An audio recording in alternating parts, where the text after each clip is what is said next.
Olá, ouvintes do Escuta Ciência, sou eu mesma, a professora Letícia Sarturi. Eu tô aqui hoje com um formato um pouquinho diferente do que vocês estão acostumados a escutar por aqui. Esse formato, então, é o formato abre o microfone e fala o que quiser.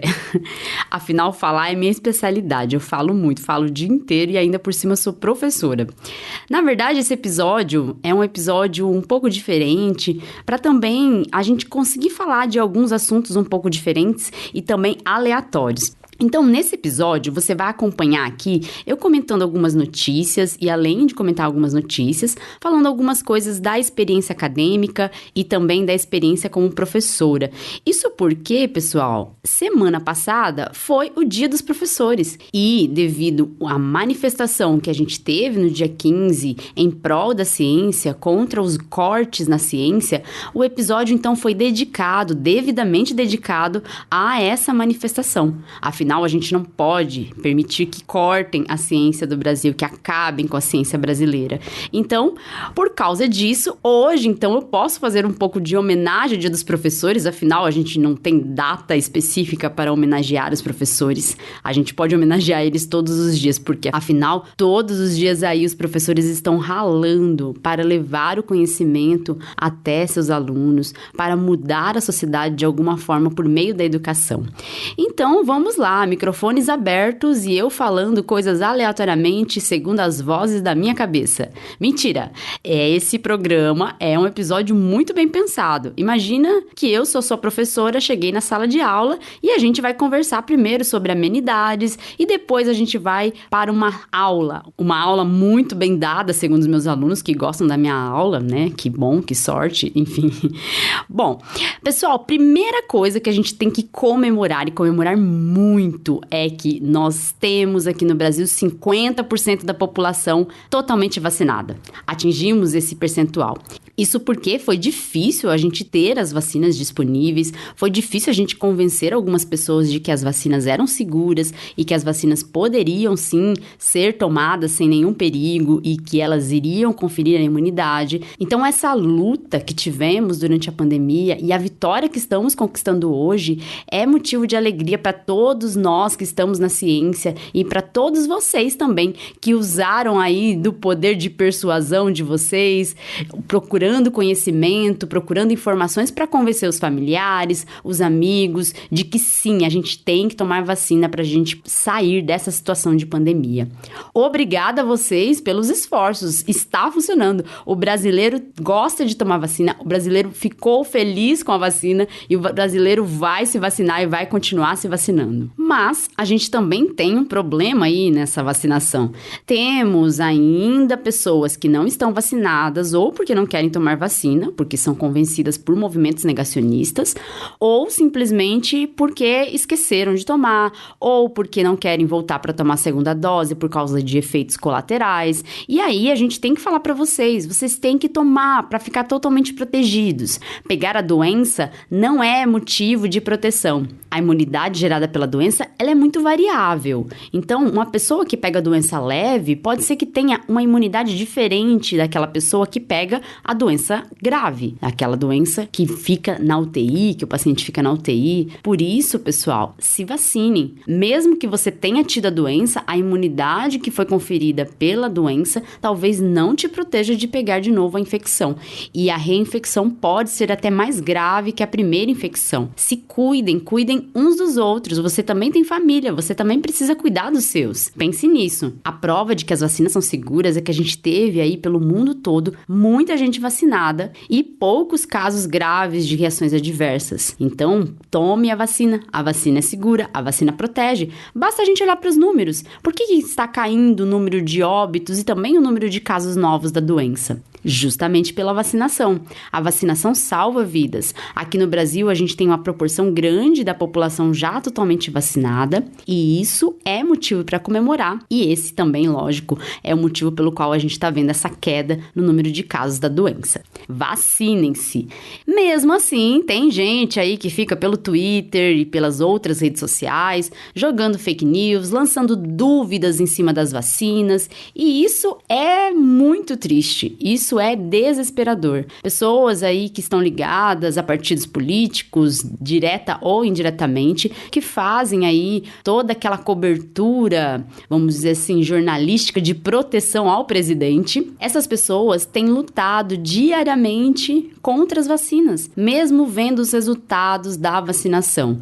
Essas pessoas lutam contra as vacinas, mas tomaram vacinas. Elas não querem que você tome. Veja só. Que coisa, né? Por que será? Não consigo entender. Essas pessoas, elas jogam sujo, elas jogam entre quem está certo e quem está errado. Elas não querem estar erradas, e por elas não quererem estar erradas e desde o início terem atacado as vacinas, elas continuam atacando as vacinas, mesmo que elas próprias já tenham tomado a vacina. Sim, eu tô falando dessas pessoas negacionistas aí, sabe? Que lançam nas redes sociais dúvidas. Olha, morreu mais em 2021 gente do que em 2020.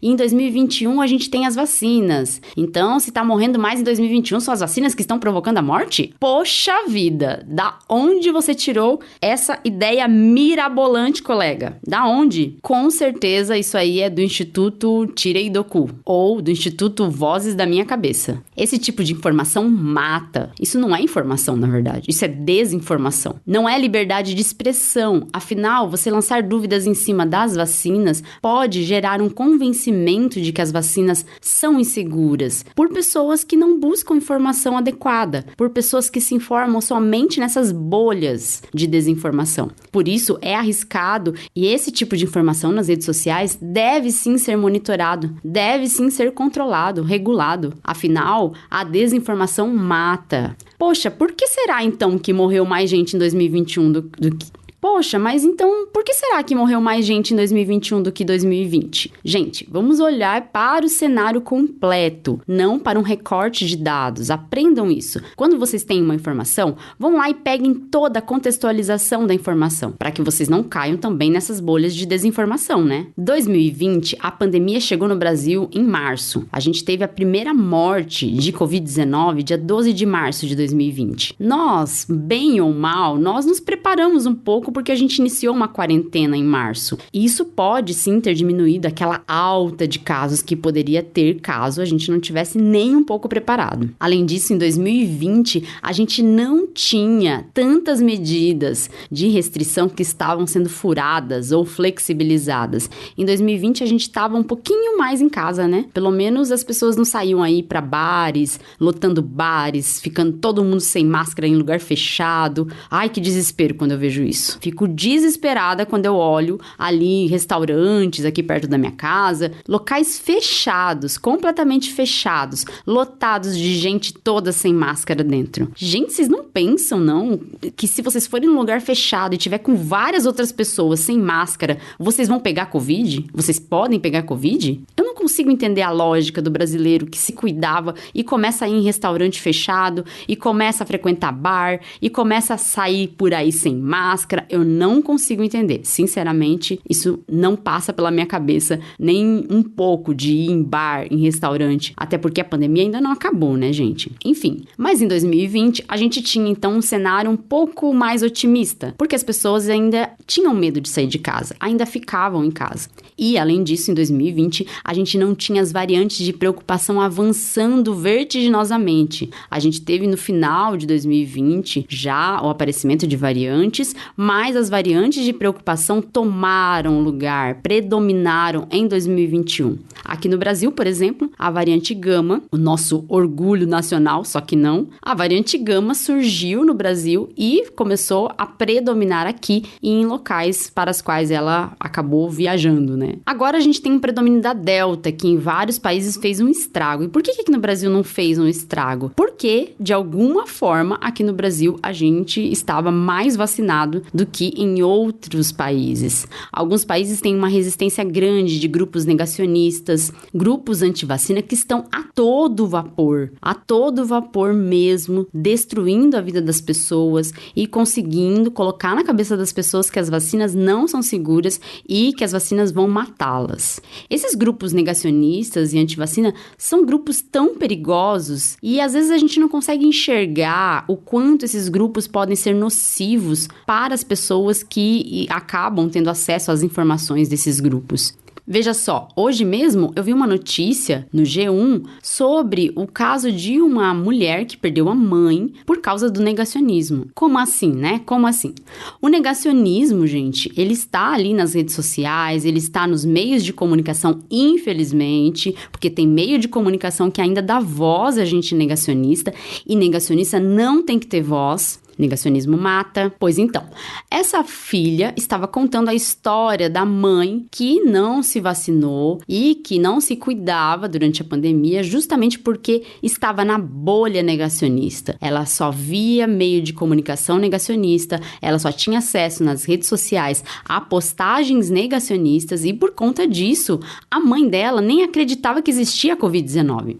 A mãe dela falava que era só uma gripe. Veja só, quem mais que falou que era só uma gripe mesmo? Vocês lembram? Então, pois é. A mãe dela falava que era só uma gripe, não se cuidava. E quando a mãe dela pegou a Covid-19, ela ficou doente. Falou pra filha e pra família que foi ao hospital, mas ela falou assim que o médico falou que estava tudo bem. Na verdade, ela estava com Covid-19. Ela não quis nem contar pra família. O resultado disso foi que a mãe dela acabou indo para o hospital. Em pouco tempo, acabou tendo que ser entubada e veio a óbito. Hoje, nesse caso, só ficam as lembranças. E também, para a Adriana, que é a moça que falou nessa reportagem, ao G1, fica também a sensação de que poderia ter feito mais alguma coisa para convencer a mãe dela, mas ela já estava se esgotando em tentar convencer. A mãe dela preferiu acreditar numa bolha negacionista do que na própria família que estava tentando colocar a informação correta na cabeça dela e proteger a vida dela, a família que ama ela. E aí, esse tipo de notícia deixa a gente bem triste, né? Eu, pelo menos, fico bem triste. Sabe por quê? Porque a gente sabe que tem vários familiares, vários amigos que estão enfiados nessa bolha negacionista. E quando a gente fala com carinho com eles e tenta colocar um pouquinho de informação na cabeça deles, eles são agressivos. Eles falam que a gente é terrorista, eles falam que a gente luta a favor da Covid, ou então eles falam que não existe Covid mesmo, que é só um terrorismo. Infelizmente, isso é triste porque a gente ama os nossos familiares, a gente ama os nossos amigos e a gente quer proteger a vida deles, mas eles acham que os negacionistas lá da bolha que eles estão, daquela bolha de desinformação que eles estão enfiados, amam mais eles do que nós mesmos. Essa lógica eu nunca vou compreender, eu não consigo compreender. Como que uma bolha negacionista, como que esses comunicadores de desinformação conseguem chegar no coração e na mente dos nossos familiares, dos nossos amigos, muito mais do que a gente. Como eles conseguem exercer essa capacidade de manipulação pro mal. Uma manipulação pro mal, sim. Afinal, eles acabam ali colocando ideias negacionistas que são nocivas para a vida de nossos familiares. Isso me entristece. E eu, com a formação que eu tenho, eu confesso para vocês que eu tive muitos casos de pessoas conhecidas que não me escutavam, que achavam que era tudo mentira e falavam ainda para mim que eu era a desinformada. Eu que tenho formação científica, eu que sei onde buscar informação. Eu era desinformada, mas claro, né, uma pessoa lá com um canal no YouTube, uma pessoa que tem milhões de inscritos, né, no canal do YouTube, uma pessoa negacionista, que não tem formação científica, entende mais de ciência do que eu, né? É difícil, gente, é difícil. E essa realidade da pandemia dá um nó na garganta da gente, porque a gente vê o quanto as pessoas estão alheias aos laços de verdade, estão menos empáticas. Teve uma época que a gente falava tanto de empatia e agora mesmo a gente nem fala mais de empatia. A gente fala mesmo de todos contra todos. É uma política que acabou dizimando vidas, uma política que acabou enfiando na cabeça das pessoas que sempre há um inimigo a ser combatido. E essa política foi levada em conta na saúde pública também. No caso, o inimigo não era o vírus. Pasmem, né? Como diz aí um certo senador Ketchup. Pasmem, o inimigo eram os cientistas. Numa época de uma pandemia, as pessoas elegeram como inimigos os cientistas, as pessoas que estavam ali tentando esclarecer a situação e colocar informação científica de qualidade para que todo mundo pudesse se proteger da doença adequadamente, para que o Estado pudesse planejar as atividades de controle do vírus, pudesse ter um plano, né, de controle da pandemia, mas não, nós viramos inimigos. E nessa situação de virarmos inimigos, entrou também os cortes de investimento na ciência. E como não se bastasse esses cortes que podem comprometer muito a ciência brasileira, a gente também tem um ataque aos professores. E por isso eu queria falar um pouco dos professores também nesse episódio, já que a gente não falou nada na semana passada. Os professores lutaram diariamente nessa pandemia para tentar fazer o seu trabalho mesmo de casa. Eu fico imaginando esses professores com crianças, porque eu com os meus adultinhos que estão na graduação, tenho um maior trabalho para prender a atenção deles ali naquela tela. Uma tela que é fria, a frieza da tela. A frieza da tela tá ali no fato de que os alunos, eles não abrem a câmera. Eles não abrem nem o microfone. Poucos abrem o microfone. A gente conversa pelo chat. Eu falo e eles respondem pelo chat. É engraçado, né? Mas imagine que talvez eles, como adultos, estejam fazendo outras atividades ao mesmo tempo que estão assistindo a aula.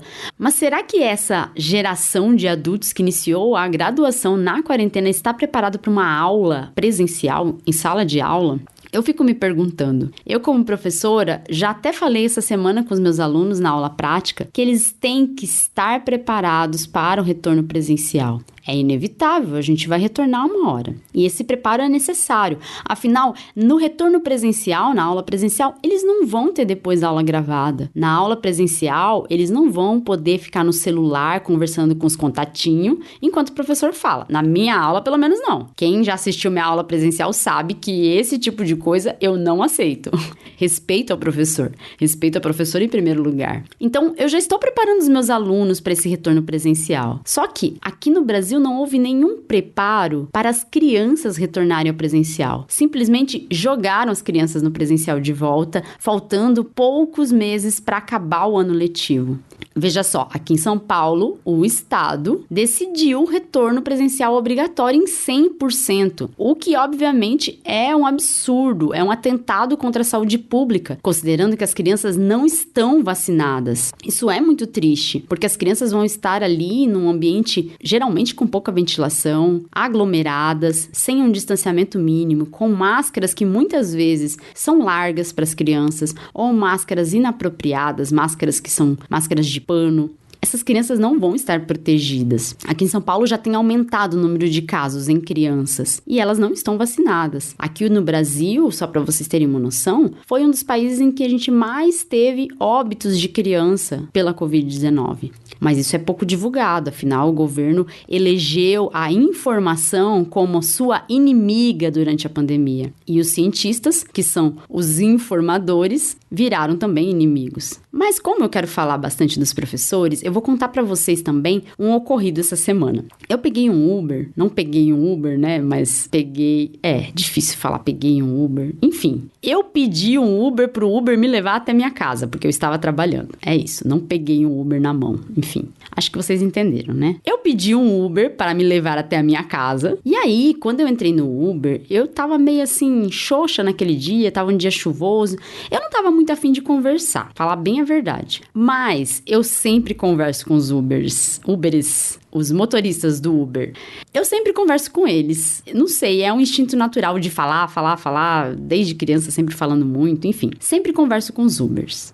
E aí, conversando com esse motorista, eu descobri que a mulher dele era professora do estado e do município, parece também, não me lembro. Ela é professora e ela estava participando naquele dia de umas manifestações contra as reformas na Previdência aqui no estado. Reformas que podem comprometer a aposentadoria dela e dos seus colegas. Então, o motorista falou pra mim que ninguém sabe de fato como é a vida dos professores e que é triste ver que aqui no Brasil o professor foi tão criticado durante a pandemia, taxado de vagabundo. Ele reclamou que até políticos chamaram professores de vagabundos. Isso é muito triste, porque ninguém sabe a realidade da vida de um professor. Então, é bom até a gente falar um pouco disso, porque quando a gente fala de ciência, a gente fala do conhecimento. E quando a gente fala do conhecimento, quem é a pessoa que vai ser a primeira pessoa que vai te transmitir o conhecimento? Fora seus pais, que seus pais, claro, vão te transmitir conhecimento em casa. Mas a primeira pessoa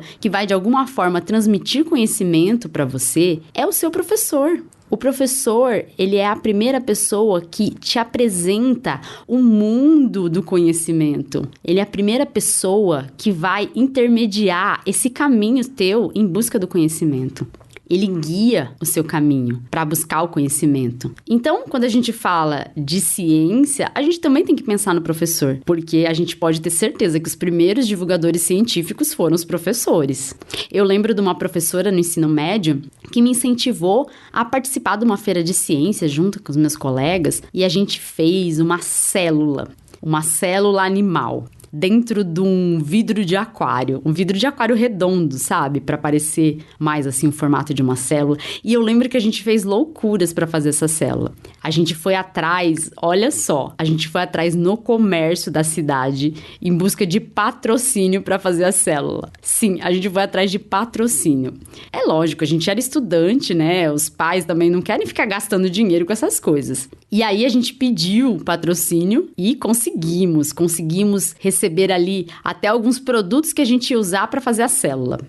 Eu era a pessoa que chegava pedindo patrocínio. Talvez eu seja a pessoa que tenha mais cara de pau, né? Ali do grupo que a gente formou. E aí a gente pediu gel de cabelo para ser ali o citosol da célula. A gente usou chiclete para fazer complexo de Golgi. Enfim, a gente pediu bastante coisa no comércio e conseguiu lá fazer a célula. Mas eu lembro que eu só fiz isso porque aquela professora me incentivou.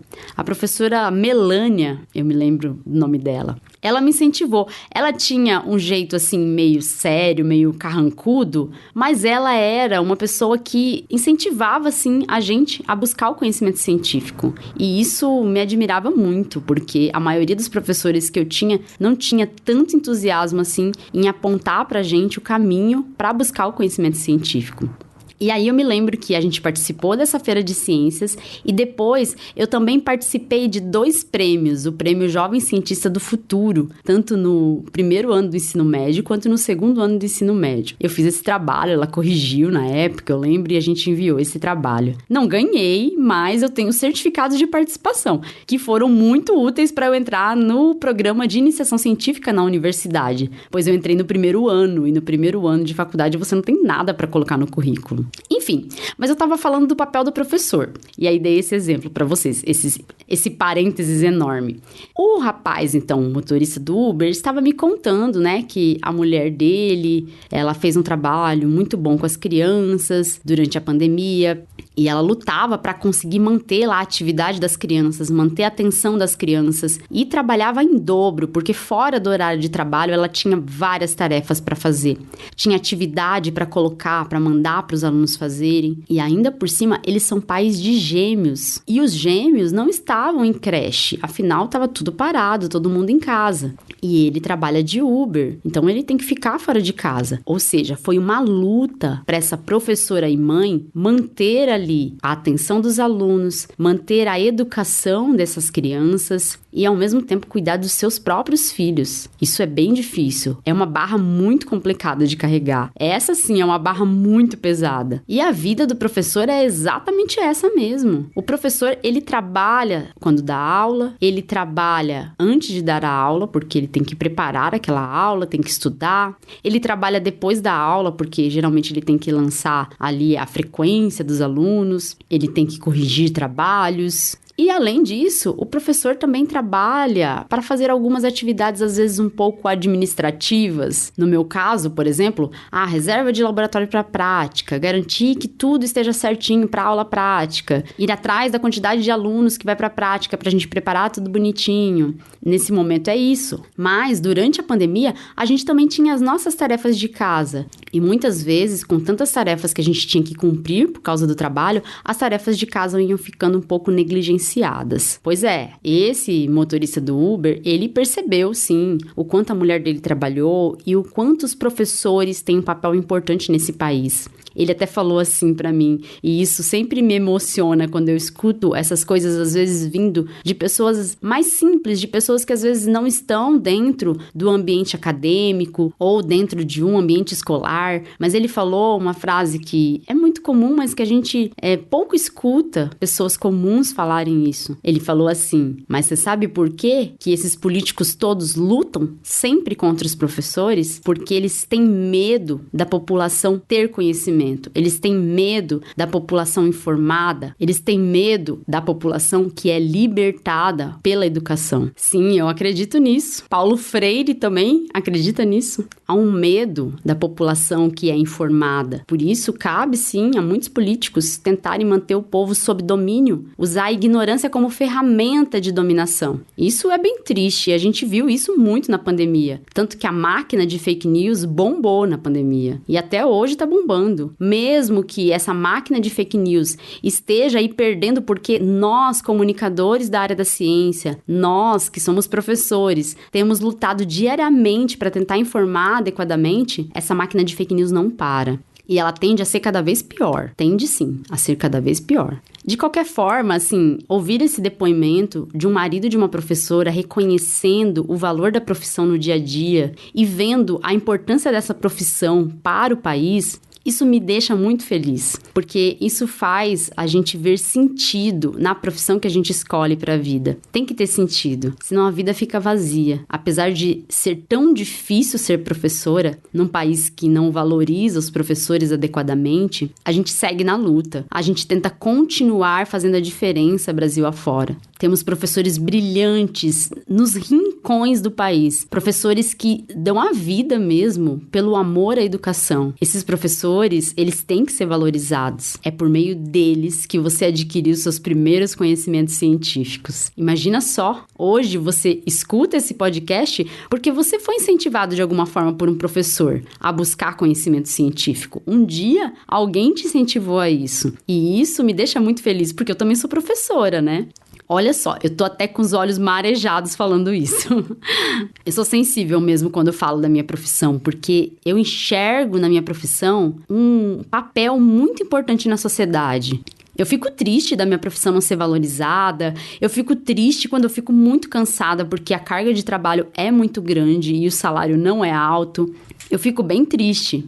Mas eu sei que é por meio dos professores desse país que muita gente tem acesso ao conhecimento. E por isso a gente não pode desistir dos professores. E mais, a gente não pode desistir da formação de professores. A gente não pode desistir de ter mais e mais brasileiros entrando nas universidades. Por isso, uma forma também da gente apoiar os professores é permitir que mais pessoas possam ser professores. É permitir também que mais pessoas tenham acesso ao conhecimento científico. Por isso, a gente tem que dizer não aos cortes em ciência. A gente tem que ser contra essa banalização da vida do professor.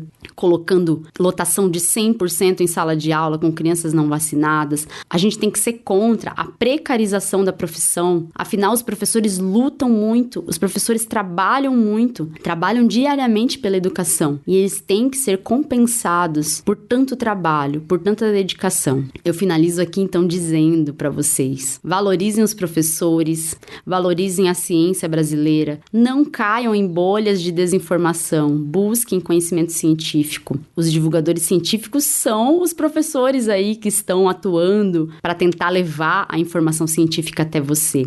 Mas você também pode ser um multiplicador da informação científica. Afinal, o conhecimento, ele é como uma luz, ele irradia para todos os lados. A partir do momento que você tem acesso ao conhecimento, você também pode irradiar a sua luz por aí e pode ajudar mais pessoas a se informarem adequadamente e a se protegerem. Informação salva vida, negacionismo mata, fake news matam. Por isso, escuta a ciência. Tchau, tchau e até o próximo episódio.